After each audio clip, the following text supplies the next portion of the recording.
This is Vince Russo's The Brand. What is up, everybody? Welcome back to Wrestling with Tragedy. It is me, your co-host, the dad bod god himself, the bald, the beard, the fucking beautiful Piers Austin. And again, I'm joined by my two co-hosts, the ECW original, the Kingpin, the suntan Superman himself, Angel motherfucking Medina, and the two-man power trip, John Poz. What is up, gentlemen? Welcome back to another episode. Hello, hello. Hey, what's going on, guys? I want to tell all the fans out there, sorry, I'm on the road. So, usually I'm in my luxurious office, just like John Paul's with his, one-of-a-kind collectibles, But, of course, I never miss a show. So for you fans, I'm always here. Yeah, nice chair, Angel. Nice chair. I know. It looks like Masterpiece Theater, right? I should have a smoking jacket. Yeah, I can see you sitting there with a pipe as well. Just like, There you go. But anyway, instead of puffing on a pipe, Angel, you can puff on healthvape.com.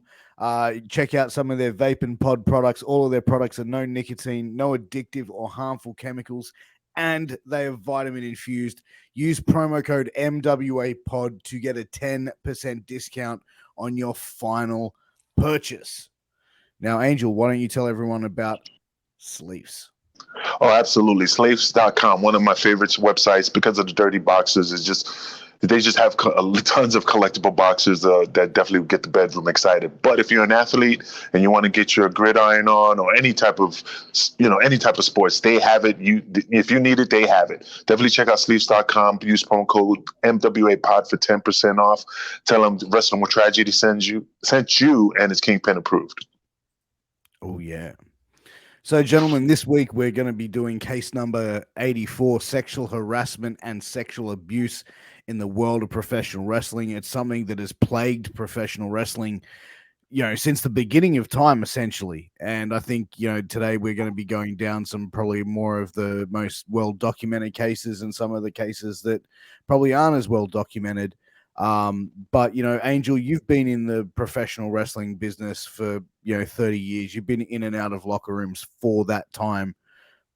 How much like seedy shit, like sexual harassment and abuse, did you see throughout that time? And considering like what is a rib and what is actually harassment and abuse, is there a fine line there? To be 100% transparent, during my 30 years, the only time I ever saw any type of shit was in Puerto Rico with the Victor Quinones and the Antonio Banderas situation, and what Tajiri saw, which he still doesn't want to disclose to this day. But that's the only time I never seen like in ECW, Dawn Marie, Francine, any other girls ever been treated with disrespectfully. Again, I'm just saying it from my perspective. But I never seen it since I'm in behind closed doors in the locker room. But again, I ain't never seen those girls been mistreated. We always treated them with respect because we were a family at the time, and we still are. But as far as I could tell, the only time was in Puerto Rico, and that was the only time I was like, "Wow, this is a different level of shady shit shenanigans," if you may say. How out in the open was this shady shit? It was fucking out in the open. I mean, when I first got there, literally first got there, like probably the next day, I went to a show, getting ready in the locker room. I was really more focused, to be honest, of Invader Gonzalez sitting right across from me, because all I kept saying in my brain was like, "Oh shit, this is the guy who fucking stabbed Bruiser Brody." I mean, that's a legit shoot. I was just fucking looking at him out of the corner of my eye. But then at the same time, my eyes transitioned over because Victor Quinones and Banderas were arguing, but I didn't know what they were arguing about. But they were really arguing, going at it. And then all of a sudden, Victor went to touch him for some way. Nothing bad, nothing. I don't know if it was a shoulder touch, or if it was a touch on the face, or whatever. He was reaching for him. That's when he slapped his hand, and then they got into this physical confrontation where Victor got his shirt ripped. And I just thought it was just promoter versus wrestler arguing about pay or push or angles. And then later I found out that, they were having some type of sexual relationship, and it kind of broke up. And I'm like, oh, shit, some domestic violence popping off. And then one of the guys told Victor that I was was, oh, Angel was going to intervene because he wanted to protect you, to make sure you were okay, and I'm like, oh.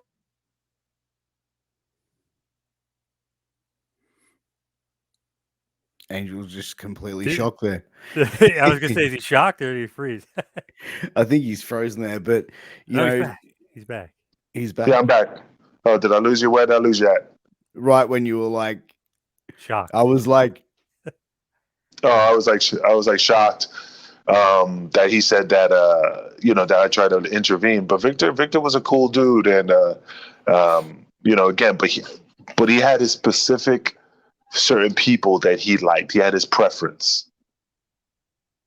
And that was pretty much like young, blonde hair, blue eyed, white boys, from what you've told me. Yeah, the guys that he really liked. I mean, like young, but his favorite was like blonde hair, blue eyes. But a lot of the guys that were undercards were young, but muscular, but not Hispanic, of course. But there were stories that he was, dipping the giggle stick in the checking the oil for these kids for quite a while.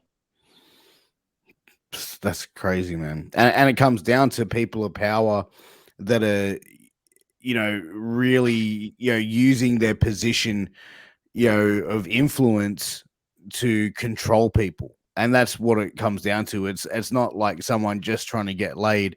It's a power thing. It's a control thing as well in a lot of these cases.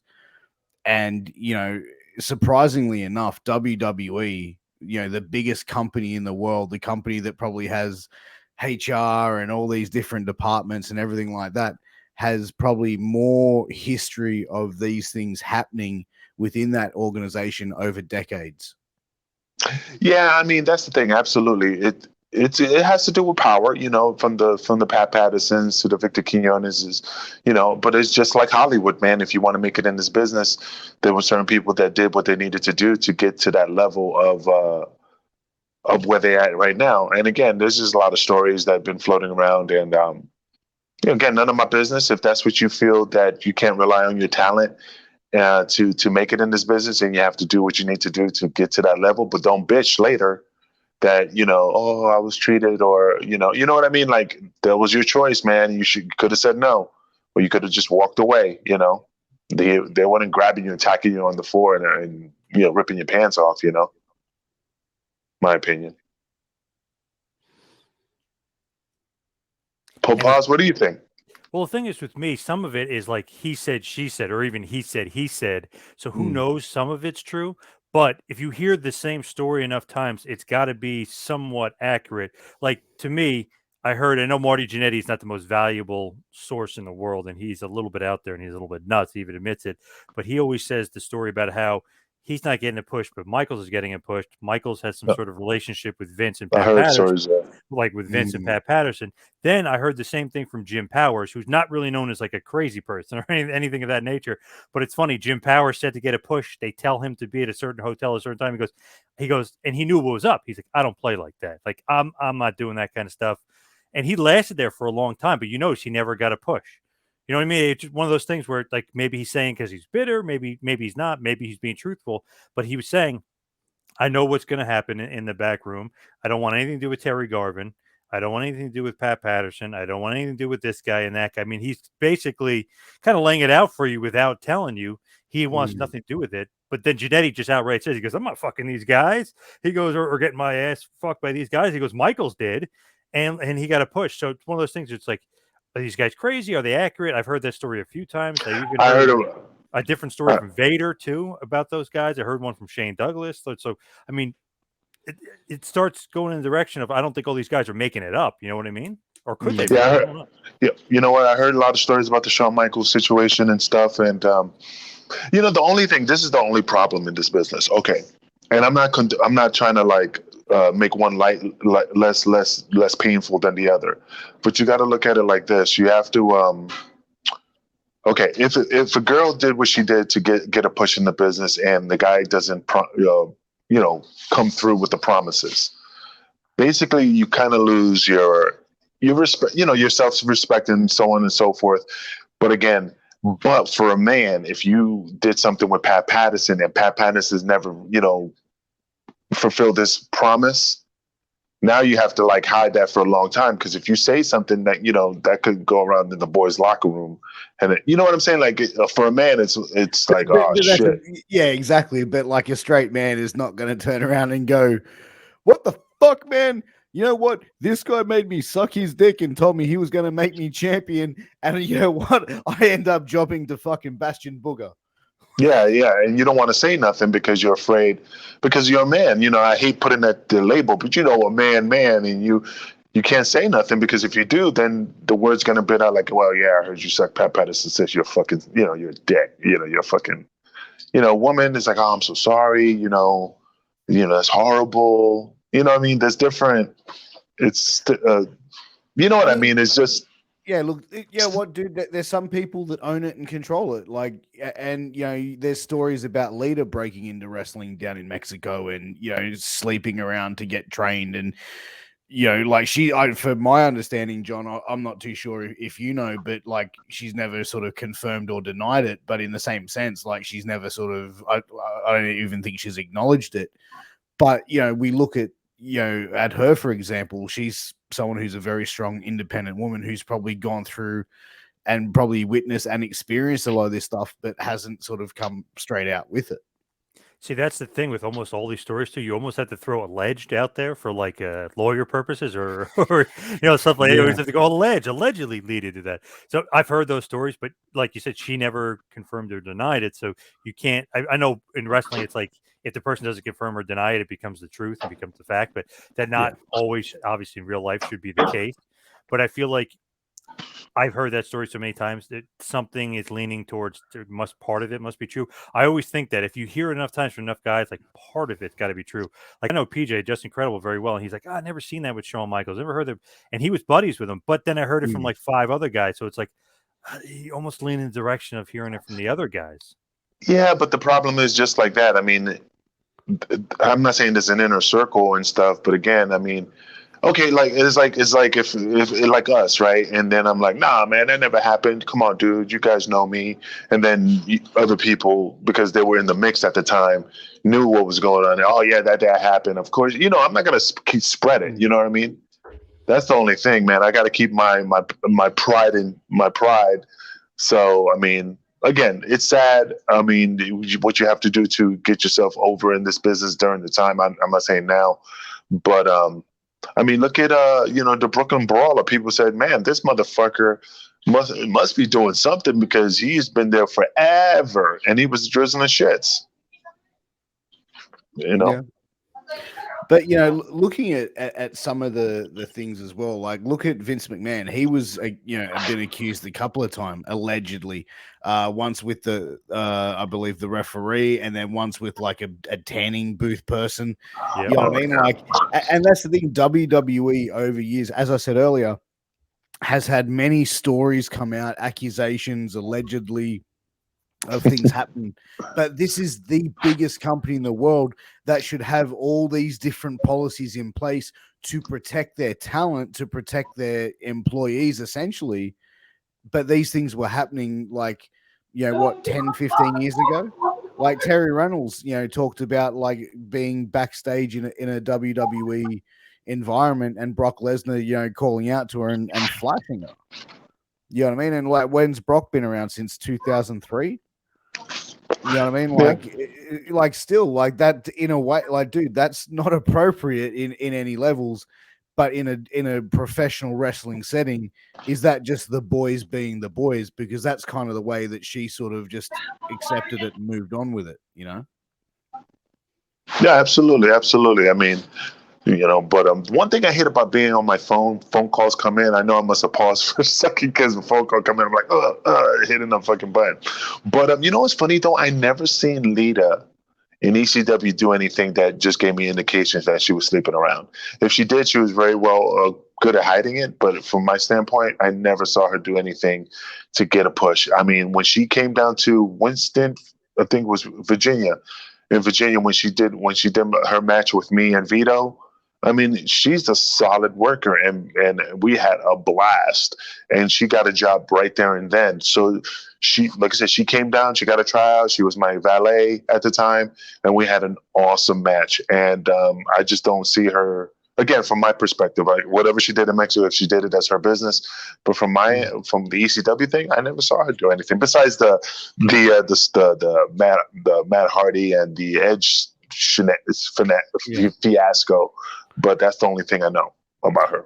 What do you think about the Terry Reynolds, alleged story of Brock Lesnar exposing himself to her? Like, is that the boys being the boys, just as I was saying, or is that sort of like taking a step too far? But the funny thing is that in the locker room, I remember guys. I mean, we had to change in front of each other. Yeah, the girls had their own separate room. And we never went there, but when they came out and they came into our locker room, guys were just walking around, in their underwear, naked. Again, because that's our world, I mean, so but this again, this is WWE, bro. This is like, you know what I mean? This is much, you know what I mean? Like they have like set dressing rooms for women and men, clearly. Yeah, because it's a big arena. But again, I had to be there to see it, because again, I don't know what the situation was at the time. Like I say, she could have been walking in the locker room. Hey, I'm walking in, guys. Please be presentable. Lady walking in. You like Flash. You know what I mean? Fuck that bitch. I ain't fucking catering. It's just like a female sports reporter going into a fucking football locker room to interview, and then you see the guys walking around butt naked in the background. The only thing with Terry Reynolds is, how come no one else has like corroborated that story? You know what I mean? Not that she's making it up or not, but I haven't heard it anywhere else. Jim Ross said he's never heard that, and he was the head of talent relations. Like somebody would have told him at that point. So to me, I don't know. Sometimes I feel like you go after, especially years later, because I never heard this story until recently either. Sometimes you go after like the big dog, you know what I mean? You can't get much bigger than him. And, oh yeah, he sexually harassed me back then. He flashed me. Maybe he did. Maybe I'm wrong, but I'm just saying. I don't know. Sometimes I feel like you go after the big dog. Oh yeah, Lesnar did that. How come we're not hearing about this ever before? Like sometimes I don't know. Like sometimes the stories are just so out there. They could be true, but sometimes they're so out there. It's like there's no way that's true. Yeah, but Paz, Terry Reynolds. I mean, I don't know her personally, but I heard stories that she's kind of batshit crazy. I mean, the New Jack story of her fucking eating his ass and stuff like that, and her liking to get beat up by him, get beat up, choked. Yep. Yeah, I mean, do I believe Jack? Jack doesn't have nothing to hide or lie because he was just so out there to just speak his mind and say the truth. But again, she was again, I'm not saying that she wasn't Flash. I'm just saying it's just like Paul said, man. It's why didn't it ever come out before? And Jim Ross was the head of talent, and he never heard anything. Yeah, I mean, well, at one point, Sable filed a lawsuit against WWE, which was a $110 million lawsuit claiming that it wasn't safe for females to work. It wasn't a safe working environment for females. $1 million. Get your fingers out your nose, Pierce. We're on the show. Anyway. But what's interesting about Sable is, she was probably one of the most over talents for a period of time in the Attitude Era. You just put it over because of those handprints on her tits. That's the only reason that she's remembered. When Jerry Lawler's like, oh my god. Hey, she was a big star. Come on. But dude, you go back and have a look at the crowd reactions, dude. Oh, it was getting classic. A bigger reaction than I mean, I don't want to say she was getting the same reaction as Austin, but she was getting a pretty big pop. Well, yeah. No, she got a pop for that shit. I mean, but again,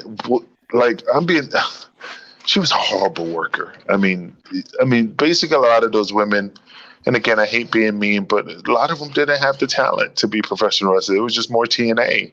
I mean, Trish Stratus was awesome. Lita was awesome. There was just a hand-picked few that were actually talented wrestlers. But other ones was just TNA, man. Bra panty matches. Yeah, but the Sable lawsuit in WWE, she was able to settle that like outside of court between WWE, and then was able to come back and return. Like this was in '99. This lawsuit happened. I would have told the Kick Rocks, take your money and fucking beat feet. I mean, don't you think, Paz? I mean, she sues you for millions of dollars. Was you going to bring her back? Well, I heard obviously she had a bit of a problem just being like a diva. She thought she was above everyone else in the locker room, thought she was above the other woman. They gave her a huge push, and she was super over. She was, up there, not up there with Austin the Rock, but I mean, she was up there, one of the most popular acts. Everybody loved her, but they said she became a bit of a problem, bit of an egomaniac. So years later, she ends up coming back to the same company and working there again. So to me, it's like, would you really go back there if you were treated that badly? So Correct. I don't know. You know what I mean? It seems like she was maybe being a diva and an egomaniac, and that was her problem. And then all of a sudden, she got over herself. Like, yeah, I guess I'll go back. There wasn't that bad. But didn't she, like, it was alleged that, like, a rumor had it that she had like some sort of affair with Vince McMahon? See, that's another story that supposedly Vince had slept with a bunch of the divas. She was up there as one of them, and they kept saying, "Oh, why is she getting such a big push? Oh, she's getting such a strong reaction on TV." But then people are like, "No, she must be sleeping with Vince." So who knows? But that is a rumor that's out there. And then there's the other thing that she was saying that they were poking holes in her locker room, and everyone was watching her get dressed and stuff, and that wasn't able to be proven true. But because they're performing at different venues, so how would you have to go about that? You would have to then go back and look at venues, you know what I mean, like, and exactly where it was, and dressing rooms and stuff like that. But what is actually interesting, I was speaking to Vince yesterday, Vince Russo, and he was actually saying that Sable was getting these big reactions, and the reason why her push got basically kiboshed was because Undertaker went up to Vince McMahon and went, "Hey Vince, she's taking the spot of one of the boys. That's not good." And then straight away she was in the Human Oddities the next week. You know what I mean? Like, it's like, and that was like, her going over Mark Mero and stuff like that, and being like this big star. And then a week later, she's in the Human Oddities in like this comedic thing. But I don't understand what Undertaker had to do with her saying, like, who was she taking the push away from? He was just like, Vince was saying that Undertaker said she's taken a push from one of the boys. But again, in the pro wrestling world, it's basically separated. The women's have, you got your Charlotte Flairs, you got your, stuff like that. And then that had nothing to do with the Roman Reigns and the Seth Rollins. I mean, hey man, TV time is TV time, though. I'm just going off what was said to me. She might be getting TV time over Kane or something. I'm wrong, bad example with Kane, but who knows? Another guy like the Oddities could be getting more TV time. But no, we got to get Sable out there for her segment with the potato sack, and she's going to take off the potato sack. That's 10 minutes of TV right there. That there's, I guess, Undertaker's kind of saying it could be used for The Godfather. It could be used for Val Venus. Maybe he's saying it's TV time being taken away. Yeah, but if it's bringing asses to the seats and bringing money to the company, it shouldn't be any. Why should it make any difference? Because Vince was all about the mighty dollar. Again, I don't give two fucks. That should, it's Vince's company. Do what you want, but it's, to me, on paper, it doesn't look like, okay, I don't see what's the big deal? You're still making money. People are there to see Sable. They're selling Sable T-shirts. You're making your fucking money. That could be part of her anger towards them at that point too. Like, hey, I was getting this big push, I'm getting great reactions, now you're taking me off TV. So that could be a little bit of a slight, like, oh, this is sexual harassment against women. Technically not sexual harassment, it's just maybe unfair in certain aspects. Yeah, I mean, just trying to hold her down, it is sexual harassment, because if you're putting a man over more than you're putting a woman, and then it's sexism. It's sexism, one of the things, while we're on this topic of sexual harassment and abuse, we saw Ashley Massaro take her life, and then some of the stories that came out that while she was on a WWE trip supporting the troops in military, that she was sexually assaulted. She did a complete affidavit. which sort of outlines what happened. Her account of the events, it was pretty hard to read, and it's a pretty, sensitive nature to it as well. So, in a statement, it was said that Vince McMahon encouraged her not to follow through with any charges or tell anyone about it because they didn't want one bad incident to spoil WWE's relationship with the military and all the good that they were doing. So, right there, I would have been recording his ass in the meeting. I'd be like, oh, okay. Oh, did he pay her off, supposedly? Who knows? There's nothing that's ever been said that it was being paid off. So she was there, over there, which was that. I'm just having a look here. U.S. Army soldiers insisted she was suffering from dehydration, where she was saying she had abdominal cramps, and they were going to take her to a military base in Kuwait, and that she needed an IV for dehydration, but she protested that. I'm just trying to find what details happened after that. Then, so they were saying that then men started appearing in the sick bay, and saying that it was his birthday, and then so forth. And that's when the attack and stuff started to happen, and the rape.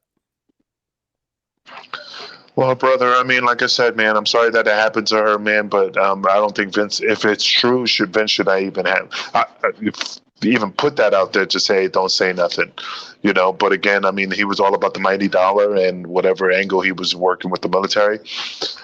I mean, I would have told him to go fuck himself, I mean, if that's how you see me, if that's how you, respect me as a wrestler, then go fuck yourself. But as a human, though, dude, as a fucking human, like this young lady was drugged, raped, sodomized, and then basically told to shut her fucking mouth. And you know what I mean? Like, and she was raped and penetrated against her will, by force in a violent and aggressive manner, where she was left completely defenseless and drugged as well.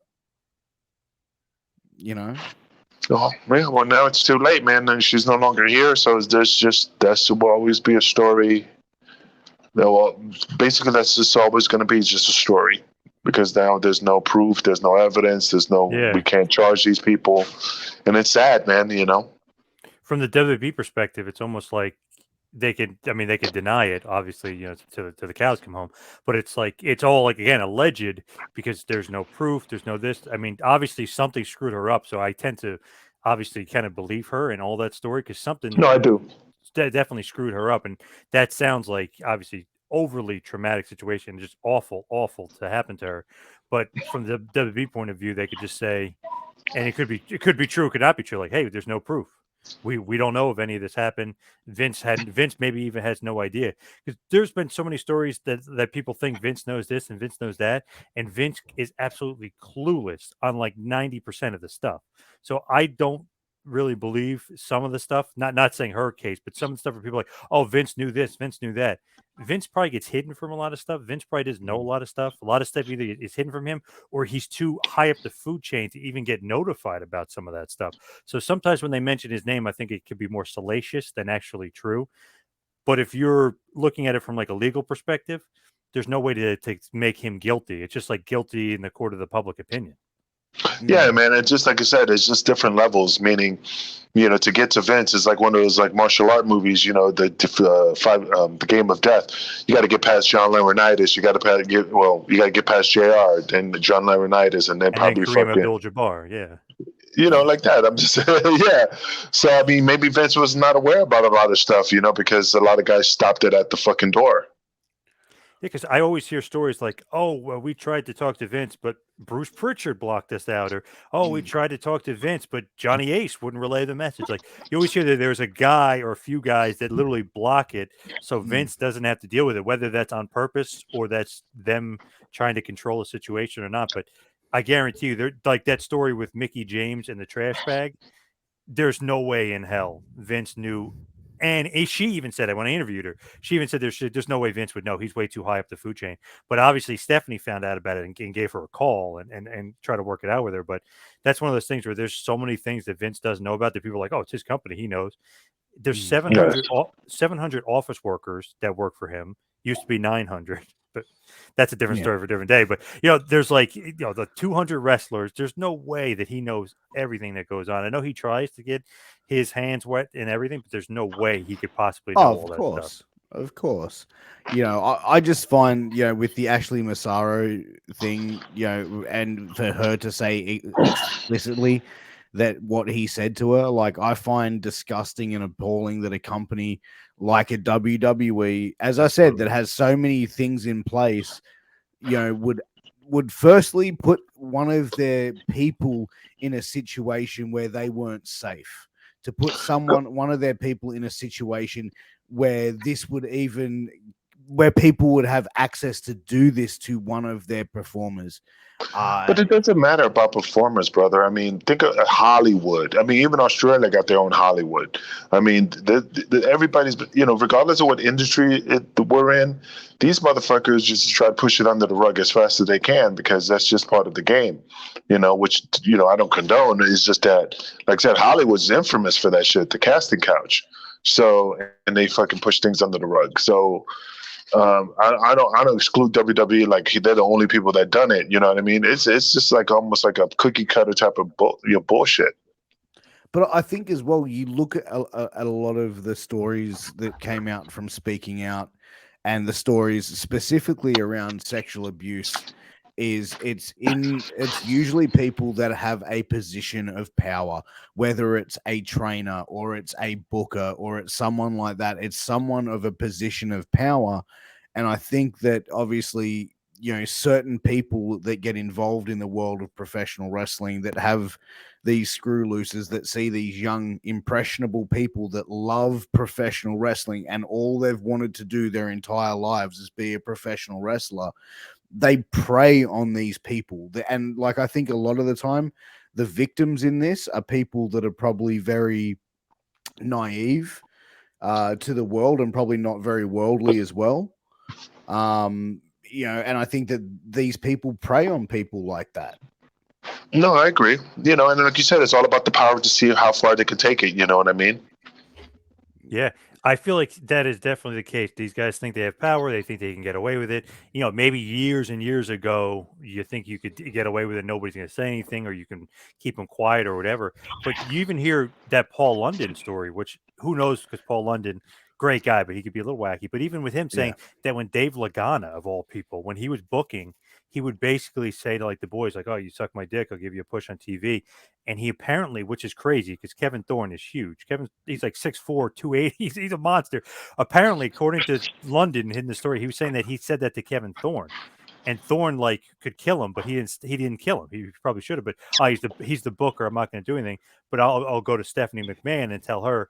And Stephanie supposedly, according to Paul London, was like, why don't we just keep this quiet? That probably didn't happen. So sometimes they don't even believe you. According to this, is Paul London saying this, but according to maybe they don't believe you, or maybe she did believe him and try to keep him quiet. Or Lagana is like, and it happened again with Lagana in the NWA, by the way. That's why he got fired. So it's kind of leading towards that's probably true about him.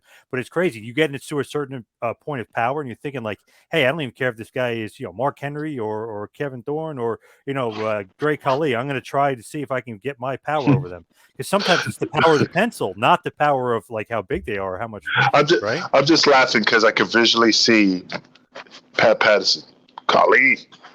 If you want to get over on this crowd, like looking up at him, like you need to come on. Like picture that happening to Khali, like it's like a little chihuahua on an elephant. Well, they were saying about Brawler. Remember, they were saying Brawler and Patterson, but Brawler never got a push or anything. He got to work there forever, but that's always been the rumor, like you said, with Brawler and Patterson. Yeah, because maybe he was not talented enough to be pushed in that aspect, but for a job for life, NWO type of shit, the guy was making hand over fist money. So 32 years he worked there, yeah, 32 years. So if he's making good money, that's still a push, man. You're not getting a TV time, but you're still with the company. You're still making your coin. Yeah, you're making good money in the world of professional wrestling, but you're just not a performer. Yeah, exactly. And I think that, as you said, like, when they go and complain, hey, this is what Dave Lagana has said, as well, the main thing is for a company like WWE, they want to try and downplay that sort of shit as quickly as possible, because they don't want to basically sell that shit and then say, oh, this person who's worked for WWE for 15 or 20 years could possibly do this, because then the question comes out, well, they've been there for 15 or 20 years. How many different people have they done this to within that time period they've been with the company or been in that position of power? No, I agree. 150%, Did you also hear the one with Brooklyn Brawler? Remember Nicole Bass sued the WWF, said that Brooklyn Brawler sexually harassed her? I don't know. Call me crazy, but really? Yeah, but I don't remember hearing that. Yeah, remember she tried to sue him, but she's kind of wacky and kind of out there. And I know she was doing the thing with Sable. Maybe she saw Sable sues them. I'll try to sue them. But that was just a random one that I thought of. I was like, man, that was odd that because she was trying to get some money out of WWE. I feel bad for her because being in the ECW, like, she was a nice girl, man. I liked her. She was cool as fuck, but I remember the guys was just, they really were hard on her, because she was huge. They always made fun about her clitoris, that she was a man, and it was really hurtful because you could. And I forgot her boyfriend's name, John. I want to say Johnny or Pat. I can't remember his name, or Nick or something. That she kept saying, "Oh, they're teasing me," like she was like. I just feel bad for her because she was a nice person, man. I mean, like I said, but the boys used to rip her a lot, She died a couple years back. Yeah, she died. Yeah, she died, man. She sucks, And again, though, like, we've seen, from the beginning of time, people be put in these positions, and it goes back even, in Mooler's day, and we covered off, Fabulous Mooler in one of our very early episodes, Angel and John, and it was Mooler was pimping girls out to promoters. You know what I mean? Saying, hey, if you want to get booked, then you better get very friendly with, Mr. Promoter in Memphis, or, I'm using that as an example. I interviewed Mad Maxine, who trained under Moolah, and I said, how much that's true, how much of it isn't. She said some girls, I guess, got blocked off and shielded from that stuff. But even her, if you remember her, I mean, she's a big girl. Like, she could look like she could handle herself. She even tried to pimp her out. And the guy was like, he's like, all right, how much? And like, she left her alone with the guy. Like, all right, he's like, all right, how much? And like saying all this stuff. And she's like, oh no, I don't think so. We're not doing that or whatever. And luckily, she avoided it, but you could tell that's what some of those girls were there for. And Moolah didn't care if the girls were into it or not, according to her. And I believe Mad Maxine in this story, she literally was like, here's the guy. And she's like, no, I'm not doing that. So it wasn't like forcible, but it was like, hey, by the way, I got you a guy. He's gonna get us money. But pause. Quick question, just curiosity. Yep. Okay, so we've been talking about like, hey, let's hide it. Don't worry about it. Let's, keep it under the rug with everybody from Stephanie to Vince to whoever. But why all of a sudden, again, the speculation of Moolah that they fucking buried her when they did the Moolah Battle Royal, whatever thing, and Snickers was like, oh, I heard this rumor. I mean, they had deals with other companies as well back then. And what's the difference between back then and now? Those are other big major companies at the time, so the woke cancel culture is crazy now. At the time, that was also around the time where Dark Side of the Rim dropped their episode on Moolah as well. So there was a lot more attention on Moolah at the time. Yeah. That's why Snickers were aware of it. They got the Iggy and went, fuck this. Yeah, but once again, this is okay. Look at the example of Robert Wagner and his wife. I forgot her name. She drowned, and they thought it was a murder. They were the only two on the boat with her, and now I forgot his name. Walker. Oh my God, the actor. Texas Ranger? No, not Chuck Norris. Fucking. Oh, never mind. But anyway, they were both on the boat. She died. there were evidence that they killed, and still the motherfuckers are pushing strong. And Christopher Walken's was, and the story was him and Wagner were having a sexual affair on the boat and all this bullshit. Natalie Woods, thank you. There was evidence, and still, I mean, in Hollywood, they were still performing and still doing. It's just weird how one person doesn't affect them. Just a twist of the thing, and it affects the other person. Because again, Moolah was just, again, to me, yeah, these motherfuckers are coming out saying all this bullshit, but damn, motherfuckers say it back then. All of a sudden, now it's just rumor, and all you guys are just, oh yeah, we should say this. You know what I mean?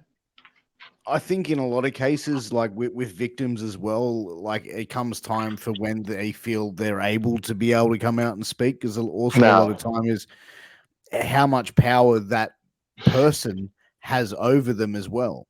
Then you can't say, look, because then it makes them, because like the person who's doing these things to them, if they're doing mind games to them, because they'll start to make that the victim believe, no, it's your fault. If you expose it, you're going to look bad.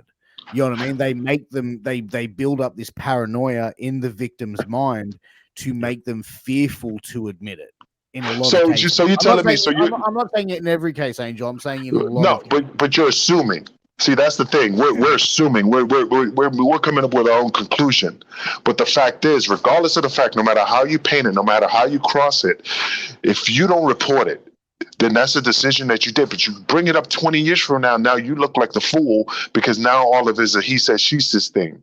That's the thing. I understand what you're saying. But again, in the court of law, in legally, visually, you need to do your shit, your due diligence, and put it out there. I know it's hurtful. I know it's it's embarrassing, whatever. But at that time, you have more credibility than you do 20, 25 years in the future saying, well, Kingpin Angel, this time this happened. Now it's just fucking a fart in the wind. You don't know where, you know what I mean? It's just, I understand where you're coming from, but it's just, you got to say something. It's really important when you need to report it. Yeah. But you know what? In a lot of cases as well, Angel, and we saw this during Speaking Out movement as well. Like we saw a lot of brave people come out and tell their stories of what happened. But also in Speaking Out, we saw a lot of people come out, which, like let's look at Tessa Blanchard the day before she wins the Impact World Championship. All these female wrestlers come out and machine gun going, Trump card, Trump card, Trump card, Trump card, fuck you, fuck you, fuck you. You know what I mean? You think that they weren't all sitting around waiting for that opportunity? See, but again, to me, that's okay. I've been in the business for 30 years. And like I told you before, and I said it many times on the show, I've done a lot of things on the road. A lot of things, all consensual. All consensual. As I look over my shoulder to the left, to the right, okay. Why is all the, this is not, this cancel culture, yeah, I understand. But this is something that's been going on for years. You know what I mean? So why is it that all the wrestlers from ECW, the Travel Lodge, the Cylinder of Doom or whatever, all the stories I heard about that, how come all those motherfuckers are not coming out of the woodwork and saying, yo, this shit happened? You know what I mean? It's just, I think it's more of attention in cancel culture, in my opinion, is just to get attention. Yeah, they don't just really care. They're offended, but they don't really care. It's embarrassing. Yeah, it's like me telling a wrestler now, like for jokingly, if it was a female wrestler, and I go, man, just shut the fuck up, suck my dick, right? And then later, oh yeah, yes, they say I was trying to have them force him to say, you know what I'm saying? It's weird with this cancel culture. That's what I'm saying. Go ahead, Pierce. You were saying, I didn't mean to cut you off. No, I was just agreeing with you in that, where I think that a lot of these cases, where we even saw in with Ric Flair now being cancelled, you know what I mean, like erasing his legacy for something that he did 20 fucking years ago. And mind you, every year since that's happened, he's been showcased in WWE or a major wrestling promotion's television since then. But all of a sudden, because the world is since Dark Side of the Ring has decided to showcase this incident, which doesn't paint Rick in the best light. And, did he do some fucked up shit? Yeah, he did. But, like, you can't crucify him for something that happened 20 years ago. But it doesn't matter. The victims involved had already been settled. and now you uncover these cobwebs. But okay, think about it like this, Pierce. And I agree with you, but look at it from this perspective. Okay, fine, you want to cancel Ric Flair, but you need to cancel all the motherfuckers on the plane. That's like all three of us in this room. I did something, and you guys stood back and watched, and I did something fucked up, and then I'm the one getting the heat, but you motherfuckers didn't do shit. You know what I'm saying? Well, look at Dustin Rhodes. Why did he get away with on that documentary?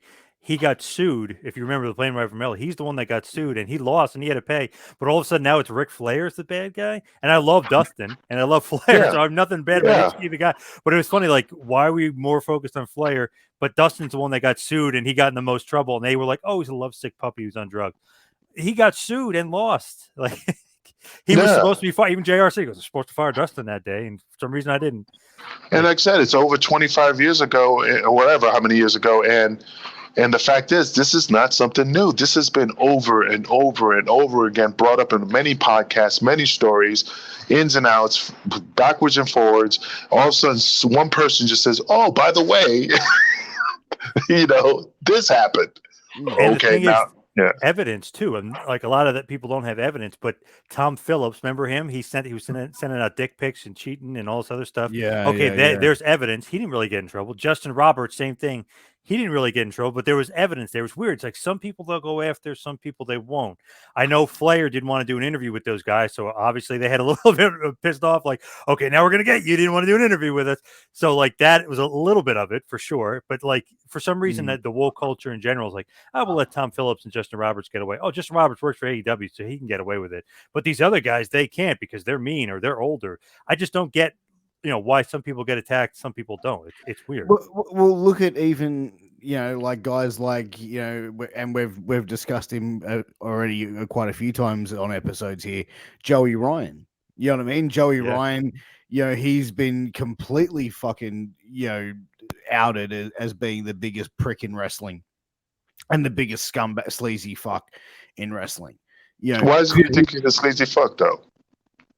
Dude, he had I'm not saying he had a lot of women come out and say some shit. About you want us to go in to break down? No, I mean just give me. Oh, you talking about his fucking gimmick in the ring where he makes women grab his cock? No, he was saying they're saying like in the hotel room he get them alone and sexual harassment, and they were hinting at a bunch of, but it was 17 different girls. I don't know if there was any proof though. That's the only other thing about it. That's what he said, she said. But how is that sleazy? Let me ask you a question. That is not sexual harassment. I am not the owner of the company. There's no such thing as sexual harassment. We're independent contractors. There is no such thing as sexual harassment. 2, he's hitting on girls. You say fucking no. That's it. If I'm hitting on a girl, hey baby, you look hot. Let's hook up. That's not sexual harassment. I am not defending Joey Ryan. But for us to sit here and say he's a sleazy fuck and we don't know what the fuck happened in that room, that's because you're going off of these bitches saying what they're saying. That is not sexual harassment. He was hitting on them. Unless he grabbed them to try to force them, that's a different story. But there was a story of that, Angel. There was a story of him forcing a woman to put her hand on his penis.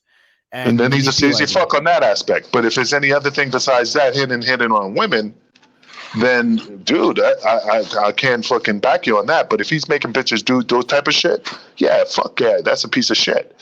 But, but out of 17, like 1 out of 17, yeah, let's scratch that one off. But the rest, I'm just saying. Right. You have to pick and choose. You have to put them side by, like a deck of cards to the left, to the right. The Mike Quackenbush stuff, I thought that was just silly. He saw a girl in the audience, even though he's married. So that's a different kind of oh man, you don't do that stuff. But he saw a girl in the audience. He told somebody to tell her that he wanted to hook up with them, that he thought they were hot. Like that's like me and you going to the club, Angel. Be like, tell that girl I like her. You know what I mean? Like that was ridiculous. I can't believe Quackenbush got thrown in there with stupid shit. Yeah, that's just like he's hitting on girls while he's married. That's a dick move, but that's not sexual harassment. That's him just saying that girl's hot. Like that's almost like a compliment. Like, hey, that girl's really hot. Would you want to go out with me? No, okay, or whatever. Like it wasn't like him forcing himself. So sometimes they put guys in with other guys that don't belong. I hate that. But Quack got called out for a lot of shit. Well, not just other stuff too. Yeah, there was a lot of shit that going on about Chikara and Quack. But I think that a lot of cases in that, and it comes down to, Joey Ryan, who was a very influential, putting himself into, a place of power to sort of influence that. You saw that with a lot of the speaking out cases as well, being trainers or people of power that were doing stuff like that, and making women either decide if you want to be in the business, you have to do certain things. Yeah, but it's funny. I am even surprised Bubba hasn't been called out. Why is that? Of all the things he used to say in the ECW arena in front of people, saying, "Look at your wife, sucks dick," and all that fucking shit. Again, they could come out or call people fat and stuff. I'm surprised people look, I felt outed. I've been depressed after that. See, I mean, there's so many angles that you could call out people for shit that, it's just, that's why I just don't look at the cancel culture. I'm like, go fuck yourself, man. I mean, I don't care if I get canceled. I got nothing to do. I just stay home and play video. I just think that nowadays it's nuts. Like back when the Ring Boy scandal happened, they had like some proof against Mel Phillips and Terry Garvin. Yeah, like that's like solid stuff. Where you're like, okay, and Pat Patterson ended up getting suspended because supposedly he was trying to cover it up for Terry Garvin. He wasn't involved directly, but he knew about it, so he got suspended from WWF for a bit of time. And I know JJ Dillon took over the booking for a little bit there, but it's one of those things where like, okay, that's concrete evidence. I wish some of the girls, and I'm not saying that they're right or wrong, but I wish there was more concrete evidence, because some of them, like for instance Terry Runnels, where like you said, she might be a little batshit crazy, you almost say like, okay, in a court of law, like that would never hold up. You know what I mean? Like I wish there was more concrete stuff that they had instead of just saying stuff, because that would definitely help their case and would help all the cases we're talking about. If there was some more concrete stuff, not just 20 years later, oh yeah, that happened, and you're like burying the person or ganging up on the person. I hate that kind of stuff. If it's like the Ring Boy stuff, like, okay, we have evidence, they caught the guys like that. I mean, that's great. But years later going, oh yeah, Randy Orton shit in my bag or what, like whatever. It's like, come on, like I don't know. Sometimes I'm just like, really, it just bothers me, some of these cases, and the woke culture and the cancel culture will jump on it. And I'm just like, where's the proof? Like, where's anything to do with that? There's nothing to back it up. There's no basis. So some of the stuff is just complete bullshit to me, but some of it, like the Ashley Massaro thing, is scary, like downright scary. But the other also thing is that half of these people here in today's society don't want to step to the plate and fucking face cancel culture to walk, head on, Yeah. I mean, me, like I said, I'll face it head on. But like half of these people, and the other thing about these wrestlers is just that they go, and this is what gets them and kills them. Hey, if I did anything to offend you or did anything out of the ordinary that just put you in an uncomfortable situation, I am truly sorry. No, motherfucker, you just fucking open a can of worms and put yourself in a situation, because now you're admitting guilt that you did something fucked up.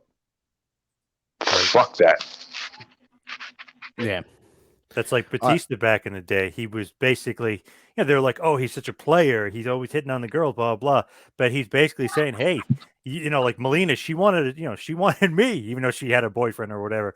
Like, hey, like that, which is good on his part. Like, don't be like, oh yeah, I'm sorry, girls. It's like, you guys wanted me. I'm innocent here. Not innocent, but we're very consensual, as Angel would say. Like, it's more consensual.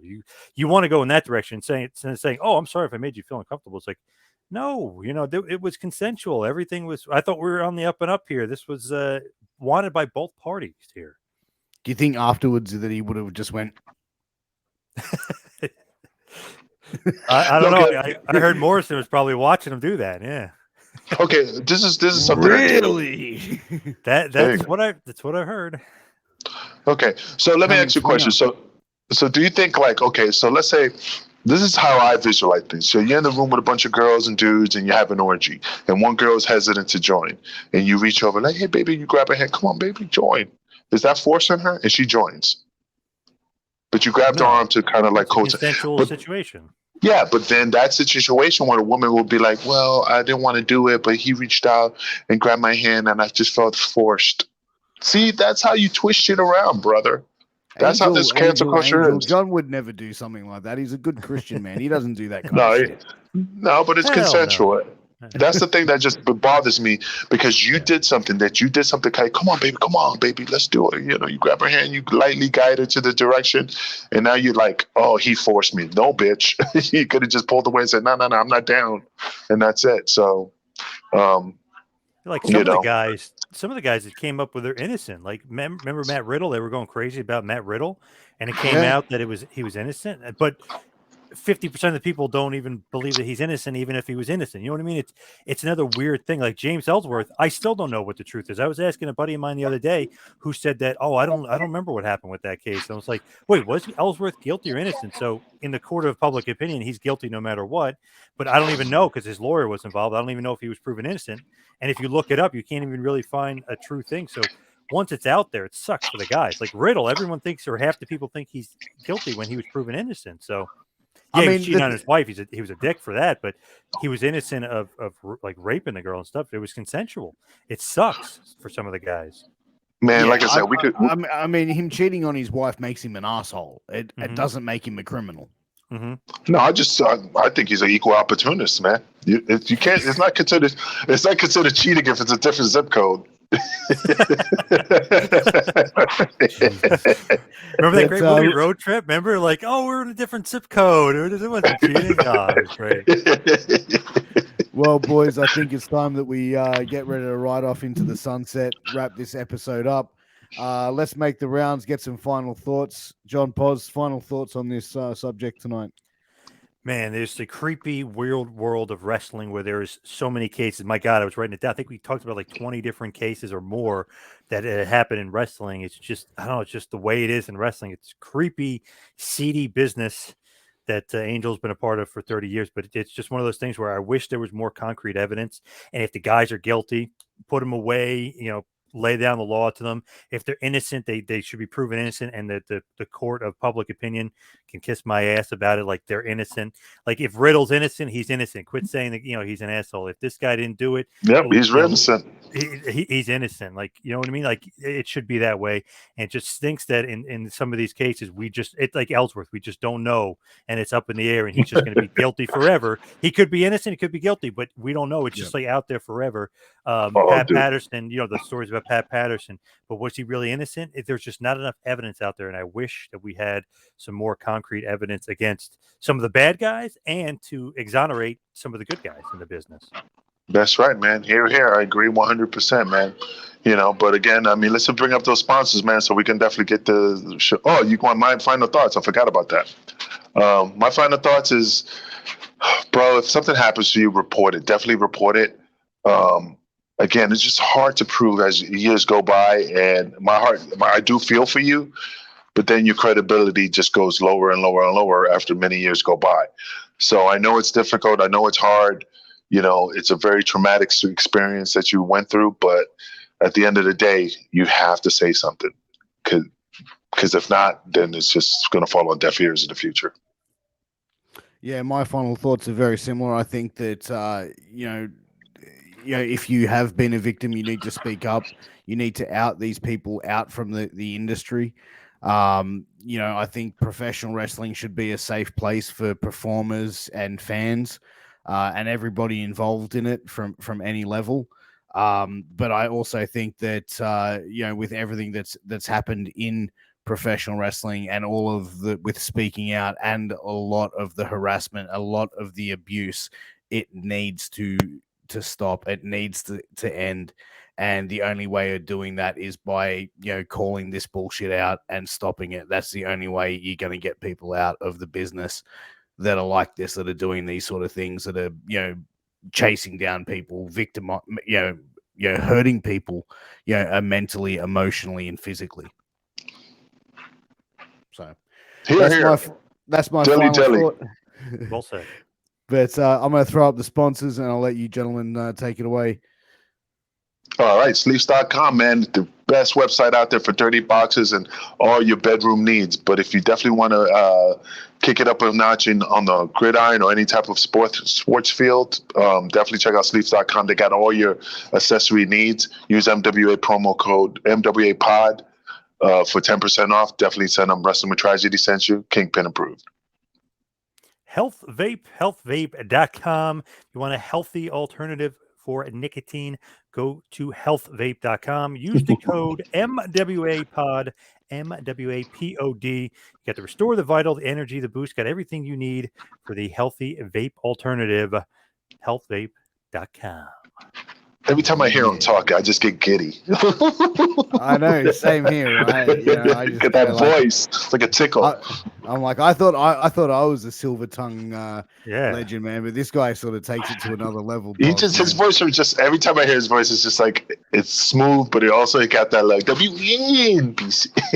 I love that. WN. Russo hates it. Hello. He hates that. But guys, thank you very much for everyone tuning in to Wrestling with Tragedy. We are the Russo Brand Crack Investigation Unit. You can find us on YouTube. You can find us on all podcast platforms. You can also get an exclusive first look at all future episodes of Wrestling with Tragedy by going to patreon.com/RussoTWC or russosbrand.com. Go and check it out. But I'm Piers Austin, the ECW original Angel Medina down below, the Kingpin, and also the two-man power trip, John Poz. Until next time, we'll see you guys soon. Take care and goodwill. Peace. Goodwill. Whatever. Peace.